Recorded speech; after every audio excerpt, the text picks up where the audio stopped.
जाड़ के मौसम आब चलि गेल, आब गर्मी आबि रहल अछि। आब एहिमे देखबै खास कऽ कऽ फेसके स्किनके समस्या सब ज़्यादा होइ छै। आब ठण्डीमे एना रहै छै कि ओतेक रौद नहि रहल, ओते बेसी गर्मी नहि रहल, पसीना सब नहि आयल तऽ खासे फेस खराब नहि होइ छै। मुदा जखन गर्मी अबै छै तऽ बाहर रौदमे जाय पड़ै छै, गर्मी अबैत रहै छै, पसीना अबै छै, स्किन सबके ज़्यादा खराब होबऽके समस्या रहै छै, खास कऽ कऽ महिलाके बात करी तऽ। किएक तऽ महिलाके तऽ आब एना भऽ गेल छै ने, आब ओ बाहरो काज करै छथिन आ तकर बाद अबै छथिन तऽ घरमे काज करै छथिन, जिम्मेवारी कनि बेसी छनि हुनकापर। तऽ हुनकर सबके जे फेस रहै छै, जे स्किन रहै छै से कनि ज़्यादा इफेक्ट कऽ सकै। तऽ हुनका सबके बचावके लेल किछु घरेलू उपाय लऽ कऽ हम आयल छी, जेकि अपने सबके कहै छी।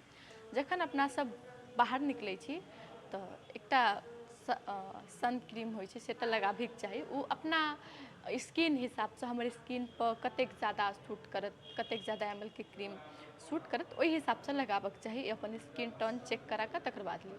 ओहिके बाद गुलाब जलसँ फेस वॉश करी जखन बाहरसँ काज कऽ कऽ अबै छी तऽ या कतहु रौदमेसँ अबै छी तऽ कनिक देर ठण्डा जाइ, ओहिके बाद ठण्डा पानिसँ फेस वॉश करी, तकर बाद ओहिपर एलोवेरा लगाबी। एलोवेरा की होइ छै, फेसके ठण्डक पहुँचबै छै, जे गर्मी लागल रहै छै से जलनपनके कंट्रोल करै छै। गुलाब जल सेहो छालाके साफ करै छै, फ्रेश करै छै, रिफ्रेश करै छै।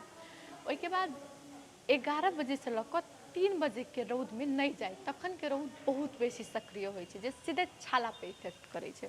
ओहि समयमे जाइसँ बची। तकर बाद खीरा आ दहीके पैक बना कऽ लगाबी, जाहिसँ फेसके स्किनके ज़्यादा ठण्डक प्रदान होइ छै आ एलर्जी सब निकलऽसँ बचाव करै छै।